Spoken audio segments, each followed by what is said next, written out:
Bonjour tout le monde. Aujourd'hui, on s'attaque à une histoire un petit peu plus longue que celle de la Dame Blanche. Ça parlera de Robert, la poupée.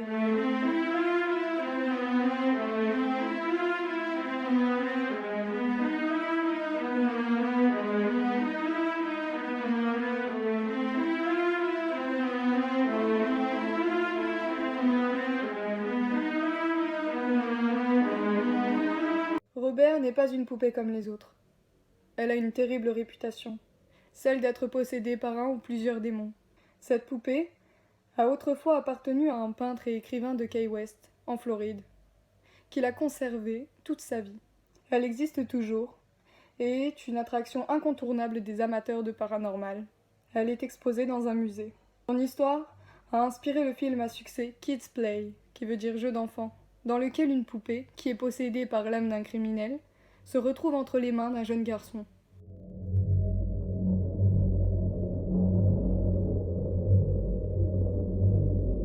Cette étonnante histoire débute en 1906, lorsque le jeune Robert Eugène Otto, alors âgé de 4 ans, se fait offrir une poupée par sa gardienne. Cette femme d'origine bahamène était une adepte du vaudou. Elle était particulièrement irritée du traitement de la famille Otto à son endroit et souhaitait se venger en offrant ce cadeau empoisonné au jeune Eugène. L'étonnante poupée fait environ 1 mètre de haut. Elle a un visage qui ressemble à un singe. Eugène tomba directement amoureux de la poupée, et chose étrange, il lui donna son propre nom, Robert.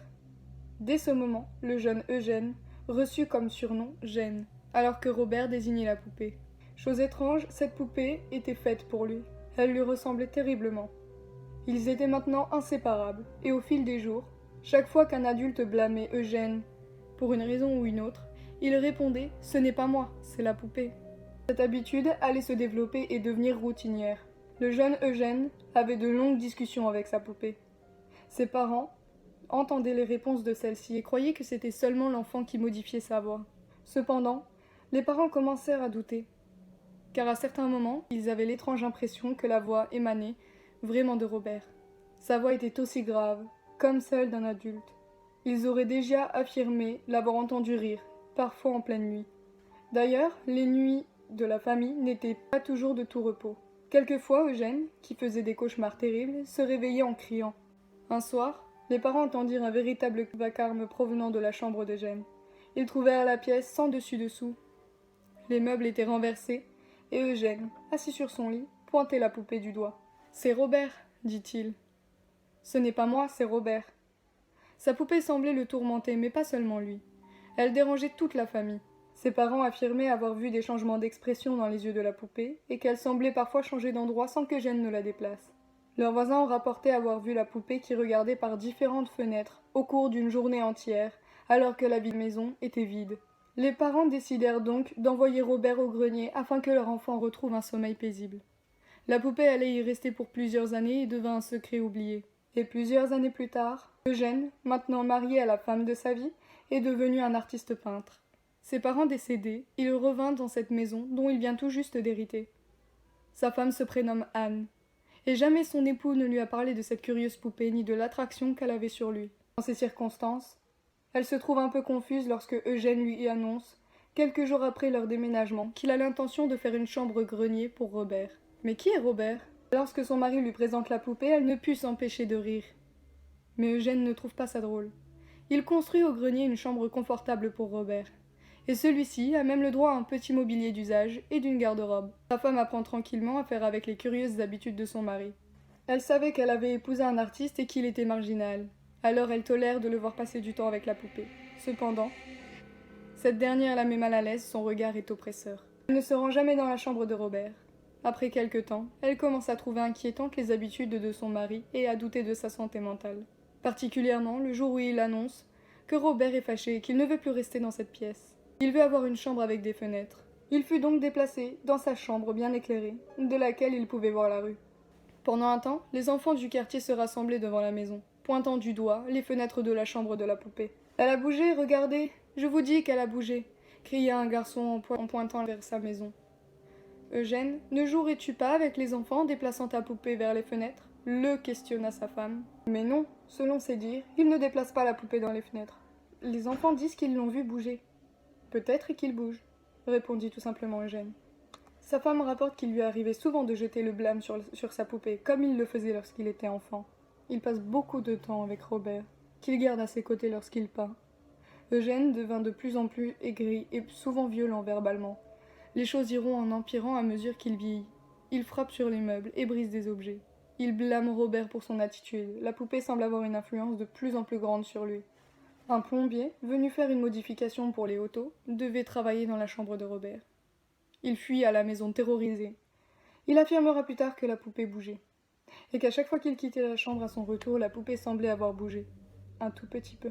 Une fois, lorsqu'il revint, Robert était complètement à un autre endroit. Convaincu que personne n'avait déplacé la poupée, il prit ses jambes à son cou, laissant même ses outils derrière lui, et quitta la maison. Il est convaincu d'avoir entendu un rire démoniaque provenant de la poupée. Nombreux sont les amis de la famille et autres visiteurs qui ont affirmé que le regard de Robert changeait selon les circonstances et qu'il pouvait, à l'occasion, lancer des regards remplis de haine. Vers la fin de sa vie, Eugène devient malade, aigri et de plus en plus insultant envers sa femme. Il dormait dans la chambre de Robert, avec la poupée à ses côtés. Lorsqu'il mourut en 1974, Anna vendit la maison et partit vivre à Boston avec sa famille, laissant Robert dans le grenier. Il y restera quelques années, alors que la maison était louée par de nouveaux occupants. Deux hommes qui avaient loué la maison avaient de bien étranges histoires à raconter à propos de cette poupée. L'un d'eux affirma qu'il y avait toujours du bruit qui provenait de la chambre. Quelquefois, c'était des rires, d'autres fois de pas, ou des meubles qui semblaient cogner. Ce n'est qu'après être monté plusieurs fois au grenier pour essayer de trouver la cause de ces sons qu'ils conclurent que la poupée semblait se déplacer seule.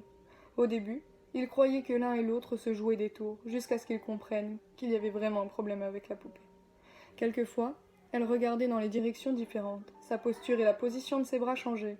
Pour en finir avec elle, ils l'emballèrent dans une boîte en carton, ce qui aurait réglé le problème. Lorsque le propriétaire mourut, la maison fut vendue à un nouveau propriétaire qui avait l'intention d'en faire un bed and breakfast.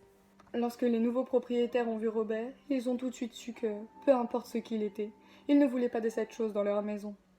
On raconte que c'est l'enfant de ce couple, une fillette de 11 ans, qui aurait retrouvé Robert et décidé de la garder.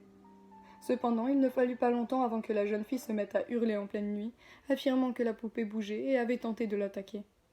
Même 30 ans plus tard, elle affirme encore que cette poupée était maléfique et qu'elle avait tenté de la tuer.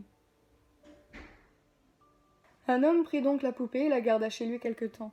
Mais Robert était maintenant une poupée vieille et fragile. L'homme la fit donc adopter par le musée de Key West Martello, qui avait entendu parler des croyances autour de cette étrange poupée et qui conservait des œuvres de Robert Eugène Otto, devenu le plus célèbre peintre de l'endroit. Elle est désormais populaire sous le nom de Robert la poupée hantée et est un élément incontournable des visiteurs qui s'intéressent aux histoires de fantômes de cette région de Floride. On raconte qu'il faut rester poli avec Robert et lui demander avant de prendre des photos. De nombreuses histoires relatent que des gens lui ayant manqué de respect ont eu des problèmes avec leur appareil photo, et même que les caméras de l'endroit se brisent souvent. La poupée voyage encore et est amenée dans plusieurs expositions, ayant pour thème les phénomènes paranormaux. La maison de Eugène et Anne Otto, aujourd'hui un bed and breakfast, serait toujours hantée. Des résidents ont affirmé que les portes s'ouvrent ou se referment seules, et sans raison apparente, que certaines pièces sont oppressantes et que le fantôme d'une femme aurait été aperçu et même photographié. Voilà, on va se quitter sur cette fin. Donc, dans cette histoire, Robert la poupée est aujourd'hui dans un musée accompagné de la fameuse et célèbre poupée Annabelle. Elles sont toutes les deux dans un musée, donc en Floride, qui ont pour thème le paranormal. D'après mes recherches, c'est vrai, il ne faut pas manquer de respect à la poupée. Et apparemment, il faudrait lui demander la permission pour prendre une photo. Si la poupée incline la tête, ça veut dire que vous pouvez prendre la photo. Mais si vous la prenez sans que la poupée ne bouge ou confirme, eh bien, tentez.